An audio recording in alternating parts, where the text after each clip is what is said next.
ইলেকশনে আপনি প্রধানমন্ত্রী হিসেবে কাকে দেখতে চাচ্ছেন? প্রধানমন্ত্রী হিসেবে জননেত্রী খালেদা জিয়ার ছেলে হ্যাঁ, শেখ তারেক রহমান। শেখ তারেক রহমানকে দেখতে সরি, চাচ্ছেন। মানে হচ্ছে বিএনপি তারেক রহমানকে আপনি প্রধানমন্ত্রী হিসেবে দেখতে চাচ্ছেন। আচ্ছা, ঠিক আছে। মানে তারেক রহমান যদি ক্ষমতা আসে তাহলে কি বাংলাদেশের উন্নতি হবে? ইনশাআল্লাহ।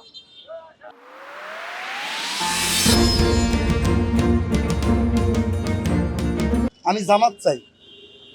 জি, জামাতের ভিতর তো জামাতকে কেন চাচ্ছেন? জামাতের কোরআনে শাসন থাকলে দেশে দর্শন হবে না, খুন হবে না, গুম হবে না। এই কারণে আমরা চাচ্ছি যে জামাত আসে, জামাত। সততার সাথে বাংলাদেশ গড়বে, আচ্ছা, আচ্ছা। নীতি নিয়ে কাজ করবে, দুর্নীতি হবে না। পাকিস্তানের সাথে বাংলাদেশের সম্পর্ক কেমন হওয়া উচিত রাষ্ট্রীয় পর্যায়ে? তারা যেরকম করবে আমরা সেরকম করব মুসলমান হিসাবে। আচ্ছা, আর ভারতের সাথে? ভারতের সাথে আমরা মুসলমান হিসাবে যে কর্তব্য দরকার, আমাদের রাষ্ট্রীয়ভাবে রাষ্ট্র চালানোর দরকার, সেভাবে দরকার আর কি। সামনে যে ইলেকশন হবে আমাদের, সেই ইলেকশনে আপনি সরকার প্রধান হিসাবে কাকে দেখতে চাচ্ছেন? জি, আমরা তো অনেক নির্বাচন দেখলাম, অনেক সরকারি দেখলাম। বর্তমানে আমাদের নতুন প্রজন্ম প্রয়োজন, নতুন দলের প্রয়োজন। দুই দলে তো অনেক কিছু করে গেল।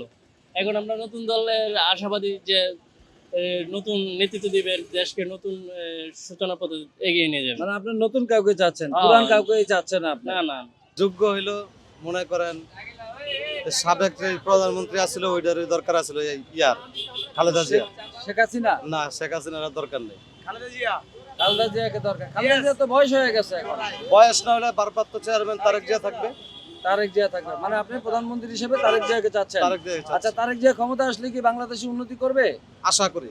ব্যবসা বাণিজ্য নরমালি একটু ঠান্ডা, বর্তমান সময় ব্যবসা বাণিজ্য ঠান্ডা। মানে আগে ভালো ছিল, শেখ হাসিনার আমলে ভালো ছিল নাকি এখন? আমলে বলতে আগের আমল বর্তমান আমল যদি আপনি চিন্তা করতে যান, যেমন বর্তমান কোনো গভর্নমেন্ট নাই, আচ্ছা, আচ্ছা। তো এখন যে কোনো গভর্নমেন্ট যদি আসে, যেই আসুক, আসলে ব্যবসা বাণিজ্য ভালো হবে। ভালো হবে। কিন্তু এখন তো কোনো গভর্নমেন্টের আন্ডারে না, কিন্তু বাণিজ্য ঠান্ডা, একদম ঠান্ডা। যে কেউ আসুক, বুঝে নেক, তাইলে হয়তো বিজনেস ভালো হবে। আচ্ছা, আরেকটি প্রশ্ন, সেটা হচ্ছে ধরেন আমাদের দেশে তো ধরেন একটা ইলেকশন হবে সামনে, ইলেকশন, সেই ইলেকশনে মানে দুর্নীতিমুক্ত বাংলাদেশ গড়ার জন্য হ্যাঁ হ্যাঁ, সেটা আমরা আপনি অবশ্যই সরকার চাই। প্রধান হিসাবে মানে কাকে চাচ্ছেন আর কি? না, কাকে চাচ্ছেন সেটা বলা যাবে না, তো নতুন মুখ আসলে ভালো। নতুন মুখ, নতুন যে কেউ বলতে আসুক, কি নতুন দল? নতুন দল হোক, নতুন কেউ হোক, বর্তমান কেউ না, যারা গেছে তারা তো আসলে দেশের ক্ষতি করেই গেছে। আচ্ছা, আর আচ্ছা, যারা আসবে ভালো কিছু করুক, আমরা সেটাই প্রত্যাশা করি। আচ্ছা, আচ্ছা।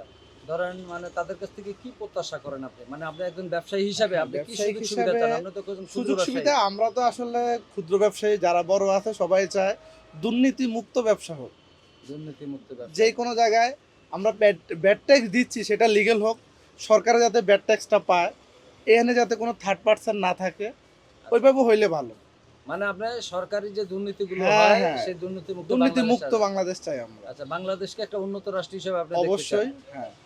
আমরা যেই দলে আসুক অন্তত একটু পাবলিকের ভালো হোক। প্রধানমন্ত্রী হিসেবে কাকে দেখতে চাচ্ছেন আপনি? ভালো লাগে প্রধানমন্ত্রী হিসাবে এখনো কিছু জানি না, ওরকম কোনো কাকে? ইয়ে Decision করি না। নেন নাই, মানে কাকে দিবেন না দিবেন।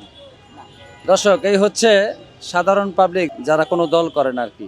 মানে যখন যে দল আসে, যাকে ভালো লাগে তখন তারা ভোট দেয় সেই দলকে।